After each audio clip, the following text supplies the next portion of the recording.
Online परीक्षा म्हणजेच कुठल्या तरी मधल्या यंत्रणेला हस्तक्षेप करायला स्कोप. जे ऑनलाईन आपण करतो तिथं सॉफ्टवेअर लागतं, यंत्रणा लागते, सेंटर्स लागतात.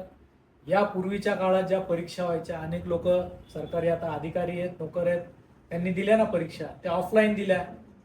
ऑनलाईन जर तुमची फुलप्रूफ असेल तर करायला काहीच कुणाची हरकत नसते. पण आपला ट्रेंड सतत असा आहे की प्रत्येक परीक्षेचा पेपर फुटतोय. MPSCच्या अनेक पेपर तुम्हाला फुटल्यामुळं रद्द करायला लागल्या परीक्षा. मुलं खूप कष्टाने त्याच्यासाठी अभ्यास करतात, मुलं आत्महत्या करतात, त्यामुळे फ्रस्ट्रेट होतात, आयुष्यातनं उठतात.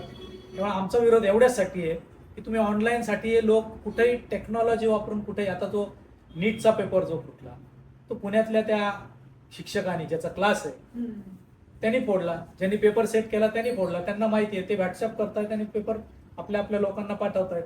ही यंत्रणा जर मधली नसेल तर तुमचे पेपर फुटणार नाहीत. मग ती ऑफलाईन करायला लागेल. ऑफलाईन अशा वेळी तुम्हाला द्यायला लागेल की तो त्याच वेळी हॉलमध्ये बसलाय, तुम्ही पेपर दिलाय, तर तुम्हाला फुल प्रूफ राहिलं. तुम्ही ज्या ऑनलाईन इथून तिथं ट्रान्समिट करता, तिथनं कोणतरी लीक करून हॅक करतात लोक, तरुण हॅक करतात, हॅकर्स आहेत. या यंत्रणेत काम करणारे लोक आपल्या पद्धतीने व्हॉट्सअपवर फोटो काढून पाठवून देत आहेत. 20 प्रश्न विचारले असतील तर 18 प्रश्न मुलांना ऑलरेडी दिले जातात. याचं उत्तर काय सरकारकडे? तर सरकारकडे उत्तर नाही. त्यामुळे आमची मागणी अशी आहे की ऑफलाईन तुम्ही परीक्षा घ्यायला सुरुवात करा, जोवर तुमचं हे होत नाही, ज्यात फुल प्रूफ आम्ही करू शकतो. आणि जोवर त्या विद्यार्थ्यांचं समाधान होत नाही तोवर तुम्हाला कुठलाही अधिकार नाही त्यांच्या भवितव्याशी खेळायचा.